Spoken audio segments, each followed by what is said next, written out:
අද දවසේ අපි මේ වීඩියෝ එක අරගෙන එන්නේ සිංගර් ඩ්‍රයර් එකක් නිසි පරිදි භාවිතා කරන ආකාරය පිළිබඳවයි. ආවරණ ඉවත් කර සුදුසු ස්ථානයක තබන්න.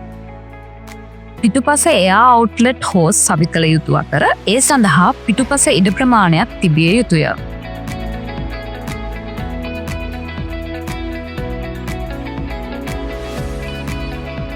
ඩ්‍රයර් එක නොසෙල්වෙන ලෙස තබාගත යුතු අතර සෙලවෙන්නේ නම් එහි පාද සීරුමාරු කර ගැනීමෙන් ඩ්‍රයර් එක නොසෙල්වෙන ලෙස තබාගත හැක.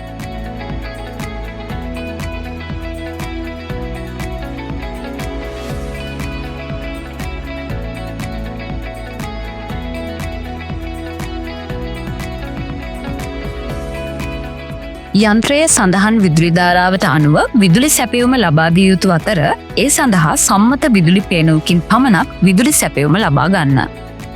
ඔබගේ රෙදි වර්ගය අනුව යන්ත්‍රයේ ප්‍රෝග්‍රෑම් සිලෙක්ට් කරගත යුතු අතර යන්ත්‍රයේ සඳහන් රෙදි කිලෝග්‍රෑම් ප්‍රමාණය පමණක් බහලුමට දමන්න.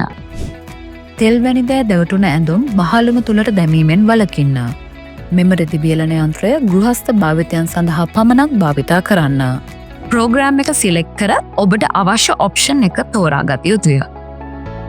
ඩ්‍රයර් එක තුලට දමන රෙදි සෝදන යන්ත්‍රයක ස්පින් කළ රෙදි පමණක් දැමිය යුතුය. වියලීමට ගන්නා වියලුම් කාරක ද්‍රව්‍ය ප්‍රමිතියෙන් යුත් ඒවා පමණක් භාවිතා කරන්න. සෑම වියලුම් ක්‍රියාවලියකින් අනතුරුවම ඩ්‍රයරේ ඇති ෆිල්ටරය පිරිසිදු කිරීම අනිවාර්යෙන්ම කළ යුතුය. පළමු වේලුම් වාරයකින් පසුව දෙවනුවට රෙදි වේලා ගන්නේ නම් ඩ්‍රයරය ටික වේලාවක් සිසිල් වීමට තැබිය යුතුය.